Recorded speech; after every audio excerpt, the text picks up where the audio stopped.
Advertisements. They're one of the most powerful forms of purposive communication. Their purpose? To persuade and convince people to buy products. However, more often than we realize, not all ads hit the mark. Indeed, some miss, whether it be in an effort to make people laugh or generate publicity. Some ads violate morals, ethics, and etiquette.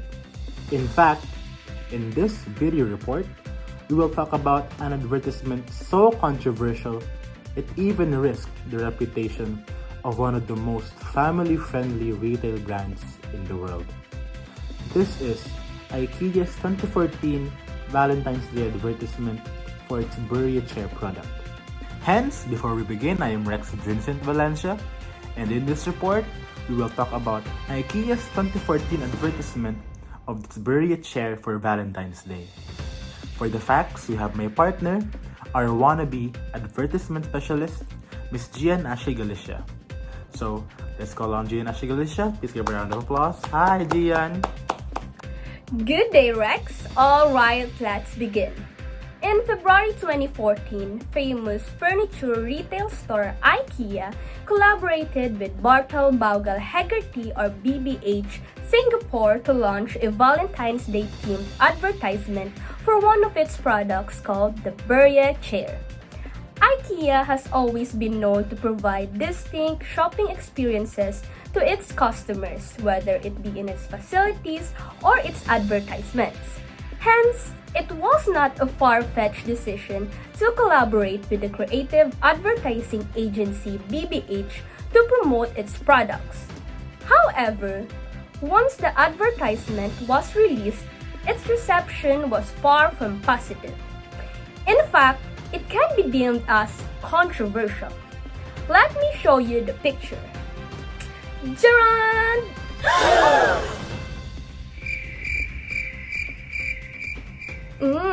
We both know what they were trying to do here.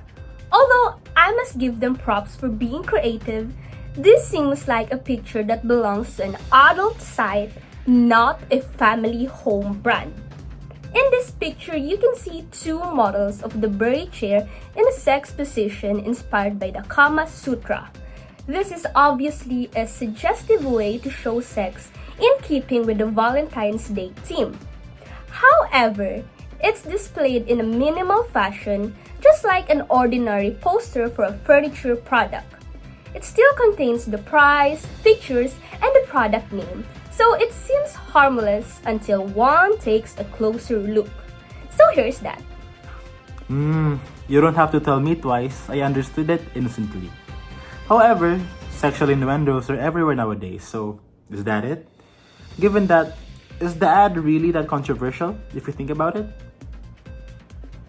Alright, with your question in mind, I'll give you the broader picture. Here are the reasons why it is problematic. First key point, the ad is inappropriate and off-brand. In modern advertising, simply showing a product in action doesn't stand out. If IKEA had placed those two chairs in an everyday setup, it would have been forgettable. That's why, from a business standpoint, a clever and sexually suggestive advertisement has its benefits. But why is IKEA's ad controversial? That's simple. It is downright off-brand. IKEA is a family home brand typically associated with its wholesome values. According to the writer Rachel Moth in 2013, sexual imagery should be used cautiously, especially for products that do not traditionally carry sexual connotations. If IKEA were a brand that was already associated with sexual imagery, then it would not have been a problem at all. Take a look at this advertisement made by Durex, for example. This one also has sexual connotations. It's irreverent yet on brand, so it is not controversial. Hence, one big problem with IKEA's ad is just that it doesn't suit IKEA, nor does it align with its company values. In fact, upon further research on IKEA as a company, I have found that one of IKEA's company values is leading by example. This is stipulated in their website and across various speeches made by IKEA's officials, which can be seen as a far cry from the inappropriate and taboo nature of the ad. That's the first point. It is inappropriate and off-brand. Second point, the ad is contrary to morals and good customs. As a reminder, this ad was launched by IKEA with the advertising agency BBH in Singapore. Hence, it can also be observed that the ad is contrary to morals and good customs because Singapore, like many Asian countries, has a strong conservative culture. In addition, Singapore is a very religious country that takes pride in its traditional and strict view on morality. Thus, topics like sex are considered taboo in contrast to Western countries. And it is, as described by Kenneth Paul Tan in 2003, sexually repressed and repressive. IKEA undermined the importance of respecting the culture and customs of Singapore. As a result, the ad was both culturally insensitive and morally wrong. That's my second point. It is contrary to morals and good customs. Third and last point. The ad portrays a distorted view of love.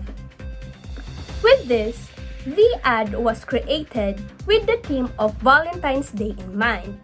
As seen in the picture, the tagline Happy Valentine's Day is placed for the audience to see. However, this ad does not capture the wholesome themes of Valentine's Day that include romance, chivalry, and most importantly, love. Sex is not love. Those are two different things. And to portray sex as the picture for Valentine's Day is irresponsible for such a big company like IKEA. IKEA, once again, is a family brand. Its customers range from adults to children.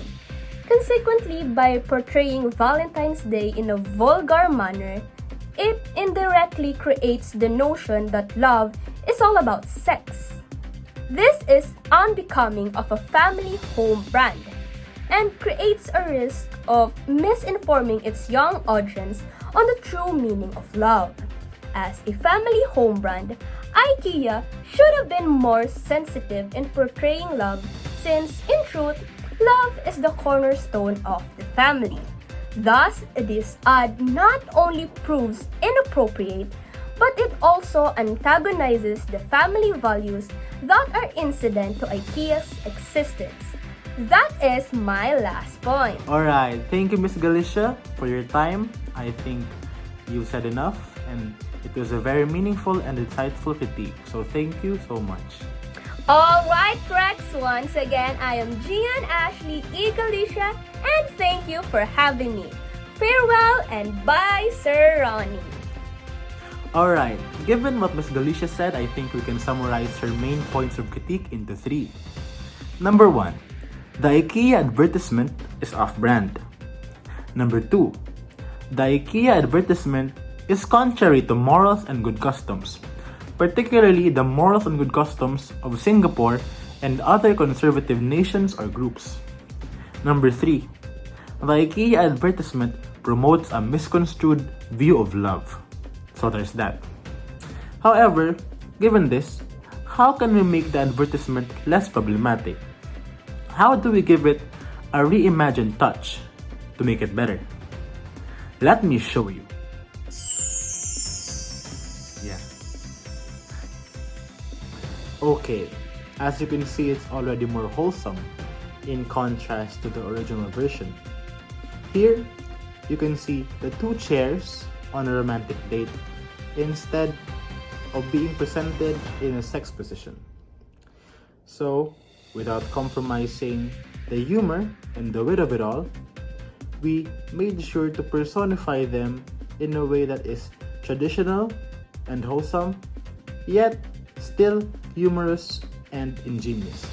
This reimagined version of the controversial ad shows the Bury a chair wearing a bow tie proposing to another chair. This is absurdist, yet conventional in a way, since it shows the traditional view of romance that is suitable for a family-friendly brand like IKEA. With this, IKEA's wholesome company values are upheld, since this reimagined version presents a traditional image of love that aligns with IKEA's family-friendly approach. Furthermore, though this reimagined version still retains the minimal style of the original, there is an added dialogue that contributes to its content. As you can see, the second chair, which is the chair on the right, is saying yes. This was purposely written with a double meaning, since, although at first glance, it would imply that the second chair is agreeing to the proposal of the first chair, viewers could also interpret this dialogue as an agreement to buying the chair, which could invoke positive feelings and also audience engagement. Ultimately, this version of the ad is clever, minimal, and comedic while respecting the essence of Valentine's Day. This not only aligns with IKEA's values, but its customers' values as well. With this, I am Rex Vincent Valencia, and that was Gian Ashley Galicia that we met a while ago, and this is our report. Thank you so much for your time.